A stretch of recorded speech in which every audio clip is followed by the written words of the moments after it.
and death, the destroyer of worlds.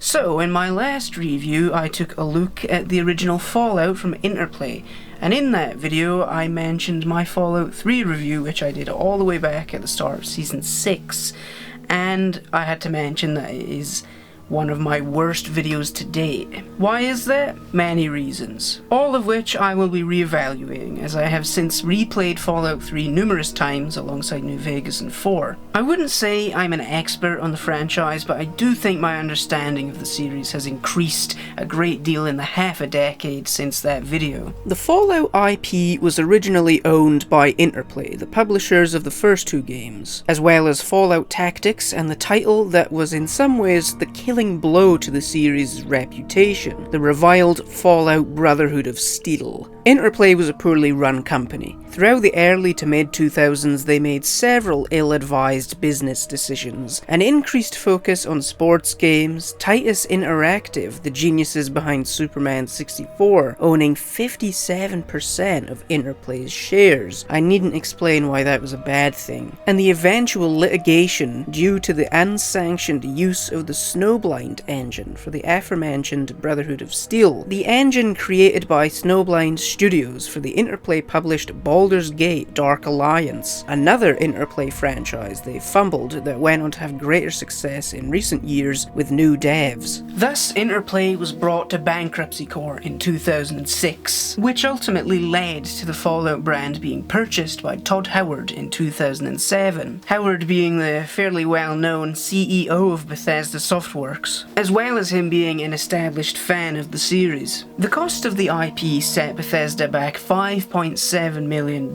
which is a fairly meagre cost considering it's likely worth billions now. The development of Fallout 3 began in 2004, before Bethesda had outright purchased the IP. They'd been given a $1 million advance from Interplay after the intended third entry known as Fallout Van Buren from developers Black Isle, the makers of Fallout 2, was cancelled. Bethesda chose to work on Fallout 3 as they wanted to branch out from the Elder Scrolls, although the small team working on the title did initially struggle with making a game in a series they had no part in creating. This issue was swiftly overcome by the team doing their best to make a Fallout game that resonated with them personally, the most notable change being the setting of America's West Coast, travelling over to the East Coast, where Bethesda's headquarters is situated, exchanging the California wastes for the capital Wasteland, a truncated digital representation of the remnants of the City of Monuments, Washington, D.C. Tonally, Fallout 3 was intended to be more representative of the first game's dark and bleak atmosphere than Fallout 2's extravagant aura, cornball dialogue, and raunchy themes. This design decision being sourced to Emil Pagliarulo, the game's head writer. Fallout 3's biggest departure from the Interplay titles is the obvious gameplay shift from isometric turn-based combat to that of real-time first-person shooting, with a couple flourishes inspired by the original two games' VAT system, allowing the player to freeze the game world and target opponents' individual body parts. Fans and gamers were given their first look at the upcoming RPG with some concept art being released on the internet, and a cinematic teaser following on the 5th of June 2007. The game made an appearance at E3 that same year and was received extremely well. On the 28th of October 2008, little over 10 years after the release of Fallout 2,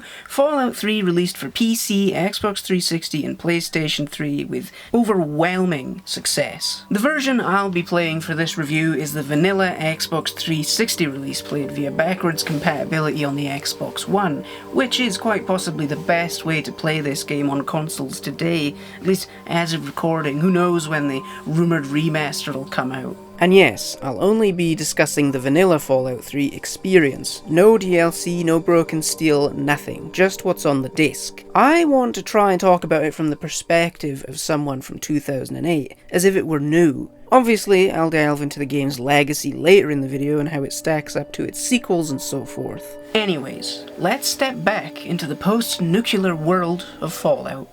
Set in 2277, 200 years after the nuclear war that wiped out a majority of our civilization, and 116 years after the events of the original Fallout. A similarity to the first game is that we're once again playing as a vault dweller. We begin with our protagonist's birth, meaning one of the first sounds you'll hear in Fallout 3 is vaginal squelching. Here we can form the way our character is going to look. Gotta get that double chin in there. The story centres around Project Purity, an experiment conceived by our father and late mother before our character's birth, that aimed to purify DC's water supply, cleansing it of radiation. After our protagonist was born, our father James gave up on the project and settled down in Vault 101, falsely leading us to believe that we were born within the confines of the underground bunker. 19 years later, James flees the vault, leaving his son behind. Unfortunately, the Vault's overseer doesn't take this well and attempts to have us killed, leaving me with no choice but to venture out into the capital wasteland in search of our father. This opening sequence isn't great, not bad per se, but too slow-paced to be remotely enjoyable on anything past your first playthrough. From this point onwards, we're led on a wild goose chase across the map looking for our dad, the first location we stumble upon being Megaton, a settlement built around an undetonated nuclear warhead. Yep, that's about as stupid as it sounds. After doing some favours for a few wastelanders, we find Project Purity's former base of operations in the Jefferson Memorial. Listening to a holotape gives us James's precise location. He'd set off to Vault 12 in the hopes of finding the scientist that invented the GECK, that being the Garden of Eden creation kit, which was similarly Fallout 2's MacGuffin, the kit being capable of terraforming the irradiated wasteland into something distinctly more hospitable for human beings. The GECK basically being Fallout's answer to Star Trek II's Genesis device. Hidden beneath a garage, Vault 12 hosts a sophisticated simulation. We enter it, believing our dad may be inside the computer-generated world. We find ourselves trapped inside the body of a child in a cul-de-sac known as Tranquility Lane. In the centre of the map, we find a sinister little girl called Betty. Before she surrenders any information on our dad's whereabouts, she demands we torment the residents of Tranquility Lane for her amusement. This is as close the main quest gets to the original games in terms of role-playing. You're provided a litany of methods of getting the information you desire from Betty. We're approached by Old Lady Dithers. She's the only one here that seems to be aware that they're in a simulation, telling us that the Vault's overseer, a Dr. Braun, has been torturing them for 200 years with various different simulations, even telling us that Braun has disguised himself as Betty. Dithers requests that we find the failsafe terminal and end the simulation, killing the Vault dwellers in the process. Doing so, we initiate the Chinese invasion failsafe, which spawns in an army of Chinese soldiers that wipe out the residents, killing them both in the simulation and in real life. Braun yields to us and sets our father free from captivity, left all alone in the simulated nightmare he'd created, his true voice disturbingly yelling out from inside Betty's body. Free of the simulation, we're reunited with James, although he's shocked to see us, expecting we'd remain in Vault 101, which is a bit frustrating as we're unable to tell him that the Overseer tried to have a shot on sight. Regardless, we return to Project Purity, James now knowing of potential vaults that may house a GECK. Along the way, we visit the settlement Rivet City, where James recruits former colleagues that once assisted with Project Purity. Back at the Jefferson Memorial, we perform some repairs and clear out some super mutant squatters, until the Enclave, returning from the second game, arrive to crash the party. Sealed inside the control room, James is confronted by Colonel Autumn. Autumn threatens to kill James if he refuses to hand hand over control of the project to the Enclave. Bluffing, James accepts and says he needs a moment to get the system online before he causes a massive radiation leak, sacrificing his life so that we can escape, seemingly killing Colonel Autumn in the process. Fleeing the memorial via the Taft tunnels below, Enclave hot on our trail, Dr. Madison Lee directs us to the Citadel, the base of operations for the Brotherhood of Steel, also returning from the earlier games. Informing them of the situation and the danger the Enclave pose whilst in control of Project Purity, they do what they can to assist us. Using a Vault-Tec computer in their archives, we find that a GEC can be found in Vault 87. We immediately head there before the Enclave can take it for themselves and use it for whatever they've got planned for the Purifier. Seeing as though the direct entrance to the vault is too heavily irradiated, we go in the back door through little lamplight. Vault 87 is my favourite location in the main quest. The atmosphere is thick and very much reminds me of the Unity-controlled areas such as the Cathedral and Mariposa military base from the first game. The grotesque corpses of failed FEV experiments and the ever-present threat of the super mutants as Vault 87 is their breeding ground make for a tense experience. With the aid of Fox, an intelligent super mutant that has been imprisoned by his mutated brethren as they deemed him an anomaly, he retrieves the GEC from a section of the vault that is so heavily irradiated it would kill us, and he does this as repayment for setting him free from his cell. Making our way back through the vault, we're ambushed by the Enclave, Colonel Autumn managing to somehow survive the events of the Purifier. We're knocked unconscious, and when we come to, we're held captive inside Raven Rock. We're briefly interrogated by Autumn before Eden, the enigmatic and unseen President of the United States and current leader of the Enclave, requests that the Colonel leave before setting us free and requesting our presence. While navigating Raven Rock, I must say I like how much it resembles the Enclave oil rig from Fallout 2. Goes to show how faithful Bethesda's artists were to the originals, despite putting their own spin on the formula. Coming face to face with President Eden, or should it be face to screen? The President is an artificial intelligence, not flesh and blood human. Eden no longer trusts Autumn to do his bidding and tasks us with taking a modified vial of FEV and infecting the Purifier with it. The end goal being the eradication of all mutated life forms, which is virtually everything alive on the Earth's surface. Escaping from Raven Rock as Colonel Autumn's human soldiers go to war with President Eden's automated forces, we return to the Brotherhood of Steel and warn them that the Enclave have installed the GEC at the Jefferson Memorial, and we have to act now if we intend on stopping them from controlling the Capital Wasteland's supply of clean water. The Brotherhood awaken their ultimate weapon, the walking symbol of American pre-war power, Liberty Prime. Fighting alongside the Brotherhood and this laser-shooting, democracy-loving patriot war machine, we duke it out with the Enclave on the streets of Washington, D.C. Breaching Project Purity's defences, we infiltrate the memorial and have our final confrontation with Autumn. I successfully talk the Colonel down, convincing him that the Enclave is over and the battle is lost, letting he and his troops depart unharmed. Unlucky for us, the Purifier was damaged during the battle. With pressure building in the holding tanks, if we don't engage the Purifier, the facility will explode. Well, sounds simple, just turn the Purifier on. The caveat being the control room has been flooded with a lethal dose of radiation. Finishing what our father started, we step through the glass door and have it sealed behind us. Inputting the code that will begin the purification process, we succumb to radiation poisoning, sacrificing ourselves to bring new life to the Capital Wasteland. Just like Spock at the end of Star Trek 2.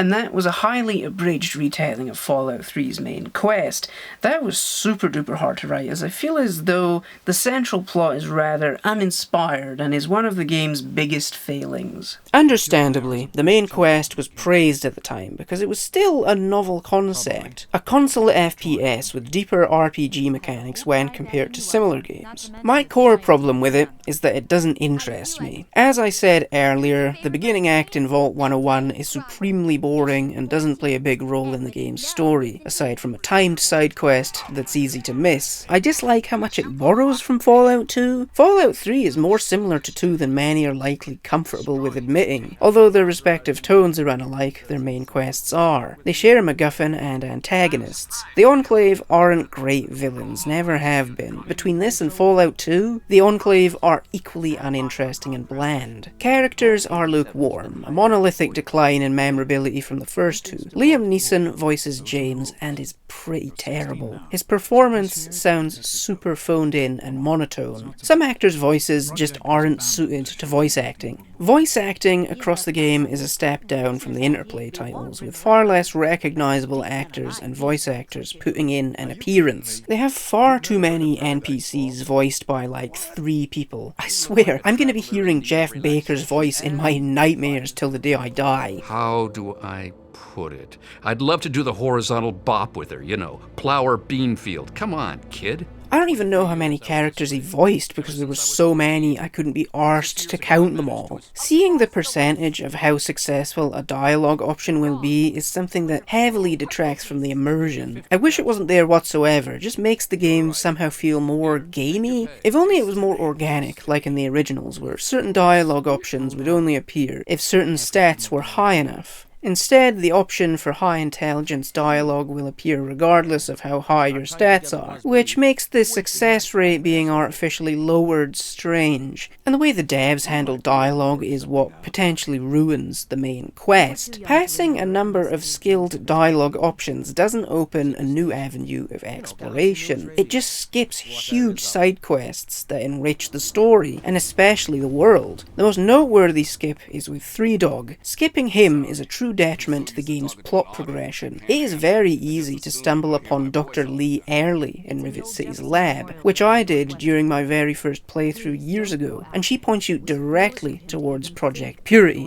Obviously, taking different approaches to quests is expected in RPGs, but the problem here is that this alternate route exchanges content for a huge skip that detracts from the player experience, resulting in less game time, not meeting Sarah Lyons in the Brotherhood of Steel, and no Galaxy News radio side quest. Dialogue trees should open up different avenues to completion, not function as skips. Same thing can happen again later. Upon arriving at Cottonwood Cove, you can exploit a dialogue check that immediately grants you access, meaning you miss out from visiting the slaver camp at Paradise Falls. High-level speech shouldn't make the world feel small, but give depth to those you speak with. As for what could fix this, I'm not sure. No other in the series has this issue, at least not to as noticeable an extent, so I'm hoping it'll be a sin of the past when it comes to Fallout 5. The unintentional ability to skip huge parts of the game falsely led me to believe in my original review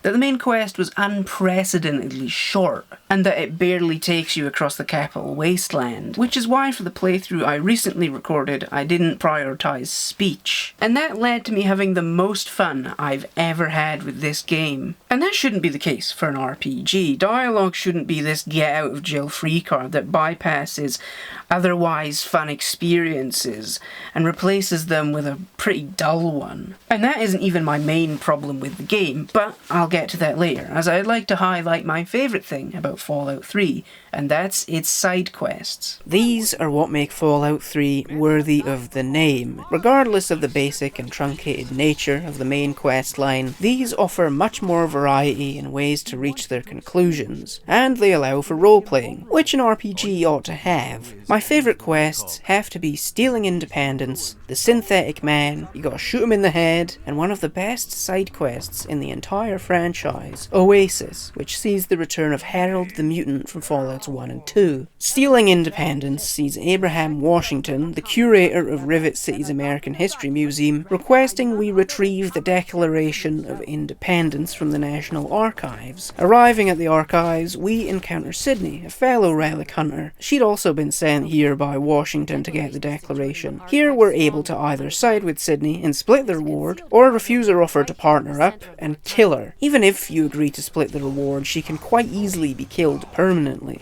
which honestly makes me quite sad. The Declaration is guarded by various security robots and their leader, a Protectron that believes it's Button Gwinnett. We can take advantage of his shoddy programming and say we're Thomas Jefferson, convincing him to willingly surrender the Declaration of Independence. This is by no means a complex side quest, but I enjoy the way it subverts what could have otherwise been a simple fetch quest, by adding in a couple moral quandaries such as splitting your reward and lying to an old robot. The Synthetic Man serves serves as a sort of prelude to Fallout 4 by subtly introducing the Institute and the synths. There's a widespread selection of options in how you resolve this quest. After Zimmerman, a mysterious man from the Commonwealth, offers you caps to track down a runaway synth, we're approached by a member of an organisation called the Railway, and she demands we halt our investigation and allow the android to remain hidden. Alternatively, we can get to the bottom of who this stray synth is, that being revealed to be Harkness, the chief of Rivet City Security. We can confront him about his true identity and either warn him about Zimmerman or give up his identity to him. It's another solid quest that offers a variety of ways to solve it, and as a mystery it's fun to solve. I really like you gotta shoot him in the head. In the ghoul settlement of Underworld, situated in the DC ruins, you'll meet a Mr. Crowley. Crowley was a ghoul that had been betrayed and left for dead by a group of mercenaries whilst searching Fort Constantine. He offers to pay us a large fee if we kill the remaining mercs on his hit list via shooting them in the head and returning the keys they all have in their possession, those being necessary to attain whatever treasure lays within the fort. So you're able to kill those on the list, or accept a counteroffer where you'll earn more caps if you execute Crowley, or agree to fake their death so long as you get their key. Once you've collected the 3 keys, you can return them to Mr. Crowley and conclude the quest. Or you can do a little interrogating and use the keys inside Fort Constantine to steal what Crowley was after, a pristine set of T-51B power armor, the most powerful set of armor in the base game, and a nice piece of fan service, as this was the power armor that appeared in the 1997 original. I suppose one thing I would have liked to have seen was Crowley being a bit more hostile when you returned to him in the power armor he intended to steal for himself. Instead of flying into a rage and trying to kill you, he just sits there and repeats, "You stole what was rightfully mine.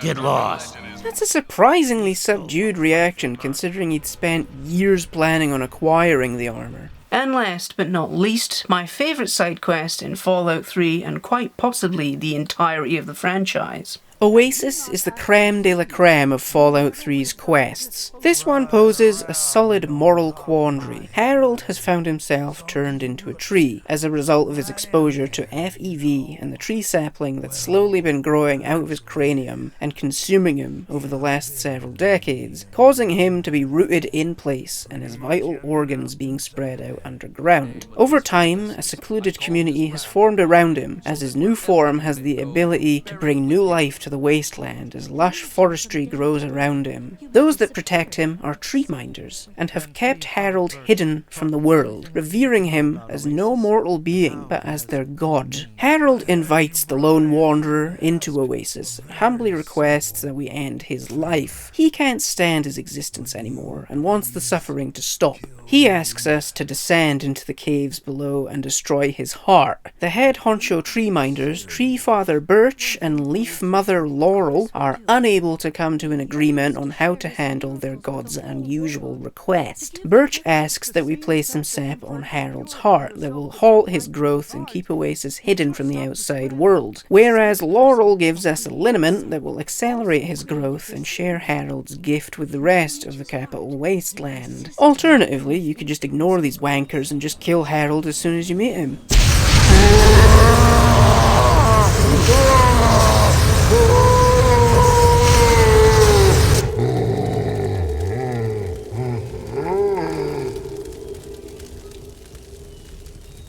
I did not like that at all. Oasis is brilliant and offers all the role-playing avenues I feel the main quest lacked. And yet, I do have one problem with this and all the other side quests. For instance, if you chose to spare Harold in Oasis, checking in with him weeks later, you'd expect him to comment on how he's been getting along since you decided to spare his life, but instead you get nothing, and this applies to virtually every other quest. The ending montage is very lackluster. Big Ron doesn't detail what became of those you either helped or wronged on your trek across the capital wasteland. Like, I wanted to know what happened to Oasis and Harold, or how Vault 101 fared after the trouble on the home front quest. Instead, we're left with Ron Perlman describing our actions as either positive or negative as images appear in the slideshow. It's kept irritatingly vague. If you've been an all-around cool dude but decided to follow President Eden's orders and taint the purifier with FEV, the end cutscene can simply boil down to, "He was a good man. until he wasn't. It's underwhelming, considering the 90s games were able to do more with less and make your decisions carry more weight. Maybe they didn't want to commit to any major changes to the wasteland, as they knew they'd make DLC that extends the game and stops it from ever ending, maintaining a perpetual status quo. Regardless, it's the weakest ending in the series besides Fallout 4.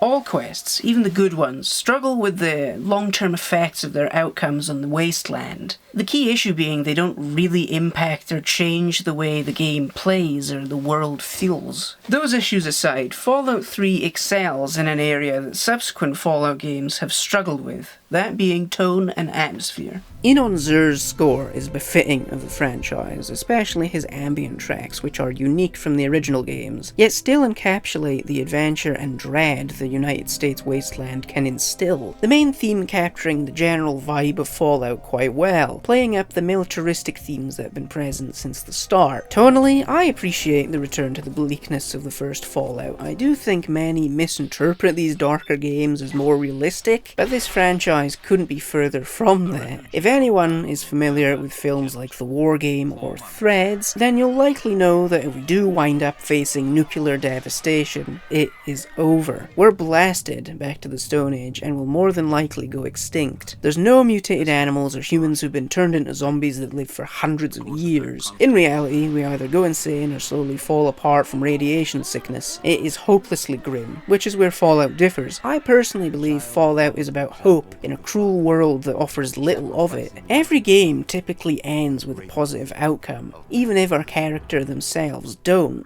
And I do think New Vegas fails to live up to that theme of hope. I leave that game feeling a little bit like it's saying everything is fucked forever, with the narrative hitting home that we as a species are doomed to repeat the sins of the past, that our social institutions are indefinitely corrupt. I don't think the series is trying to say this. The art direction is perfect, a near flawless 3D reinterpretation of the isometric 2D graphics, with many weapons and non-human NPCs being refined and becoming the definitive iterations. I'm still not a fan of the Gamebryo engine that Bethesda was rather fond of using back then. It's possibly the single most unstable game engine I've ever had the misfortune of using. The PS3 port is unplayable for me no matter what I do. I've tried uninstalling it, I've tried clearing the cache. Nothing can stop this game, not even God can stop this game from freezing. Although I did encounter one of the best glitches I've ever seen, where these death claws kept flying up into the air.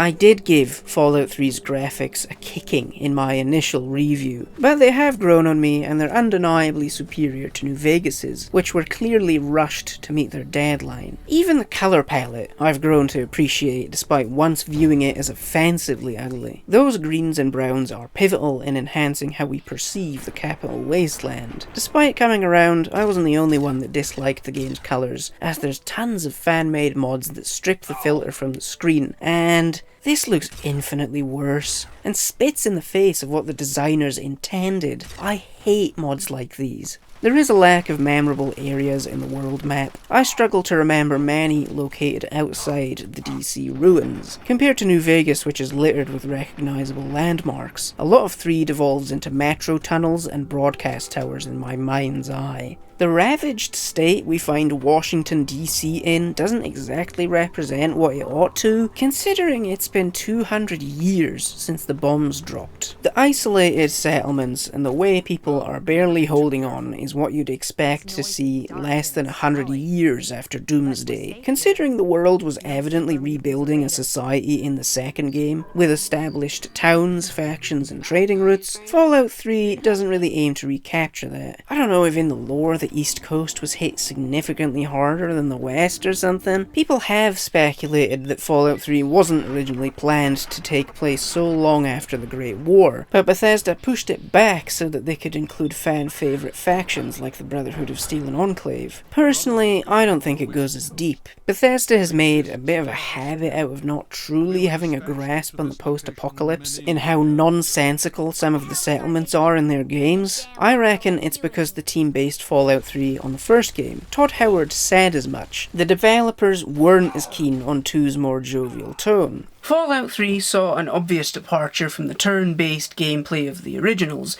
implementing real-time FPS combat that was similar to Bethesda's prior Elder Scrolls Oblivion. In the build-up to the game's release, many gamers and even journalists said that Fallout 3's combat was essentially Oblivion with guns. As for how accurate that statement is, I can't really comment because I've never played Oblivion, and I can't say I'm a particularly big fan of Skyrim. The gunplay here isn't going to be winning any awards anytime soon. Aiming is imprecise. Luckily, the VATS system is what salvages this lack of precision. The end result of a barrage of bullets can cause your enemies to explode like a blood sausage, especially if you've selected the Bloody Mess perk.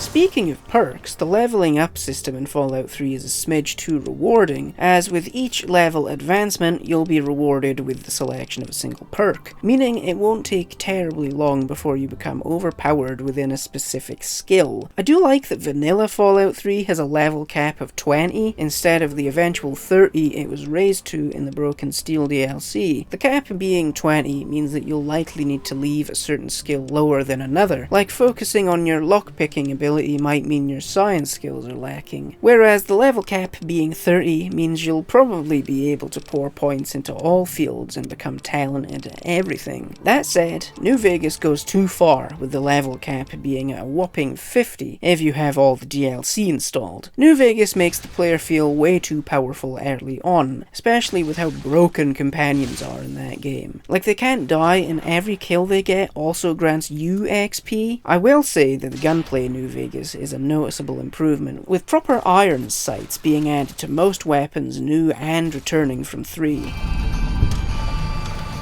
Fallout 3 is a game I did a major disservice to a few years ago, and I can only hope that this review somewhat makes up for that. Fallout 3 gets 3.5 stars out of 5. Despite my dislike of the main quest, Fallout 3 is an otherwise solid action RPG that I feel gets a bad rap with fans. It isn't garbage, nor is it a masterpiece. It's not the best Fallout game, and neither is New Vegas. Both these games succeed at achieving different things, which means I don't know what to prefer. Despite the flaws and oversights in both narrative and gameplay, you can't really dispute that Fallout 3 is a good time. The side quests are among the best in the genre, regardless of their lack of impact on the world and ending. I genuinely prefer this game over Fallout 2. At least the president in this one isn't voiced by a pedophile. Hold on, let me blow this bastard up. Oh, I forgot about splash damage. Thank God that's over. That's the last RPG I talk about for a freaking eternity. Do you have any idea how long the last 2 videos have taken to make? All the writing, recording, and researching. Not to mention how long it takes to export a video of this length. Jesus Christ. Back to shorter videos after this one. Although there's that Halo remake coming out. And I'm gonna have to talk about it. And I don't see that being short. Oh, why am I like this?